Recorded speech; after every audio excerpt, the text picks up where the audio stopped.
بسم اللہ الرحمن الرحیم۔ السلام علیکم۔ ایک درویش ساری رات عبادت کرتا رہا۔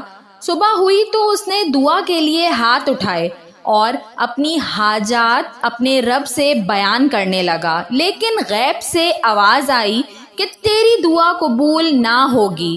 فضول وقت برباد نہ کر دوسری رات درویش پھر عبادت میں مشغول رہا اور صبح کے وقت پہلے دن کی طرح دعا میں مصروف ہو گیا۔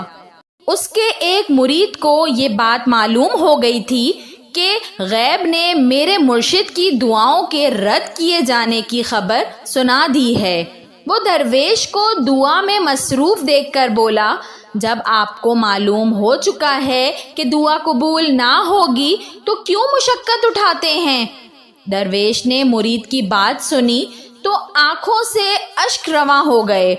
وہ گلوگیر آواز میں بولا، تو ٹھیک کہتا ہے، مجھے دھتکار دیا گیا ہے، لیکن میں کیا کروں کہ اس دروازے کے سوا کوئی اور دروازہ بھی تو نہیں ہے۔ اگر اللہ تعالیٰ نے میری طرف توجہ نہیں کی اور میری دعا قبول نہیں کی تو یہ خیال نہ کر کہ میں اس کا در چھوڑ کر کہیں اور چلا جاؤں گا۔ میرا تو اور کوئی ٹھکانہ ہی نہیں۔ مرد دانا کبھی بھی اور کسی بھی حالت میں اللہ تعالیٰ کے سوا کسی کو اپنا حاجت روا خیال نہیں کرتا، چاہے وہ بامراد ہو یا نامراد رہے۔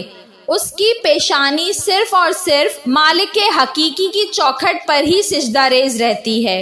اگر دعا قبول نہ بھی ہو تو بھی اللہ سے نا امید نہیں ہوتا، بلکہ اپنی خامی سے آگاہ ہو کر پھر دستے دعا بلند کرتا ہے۔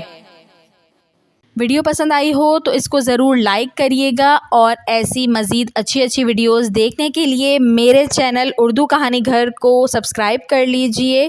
Thanks for watching. اللہ حافظ۔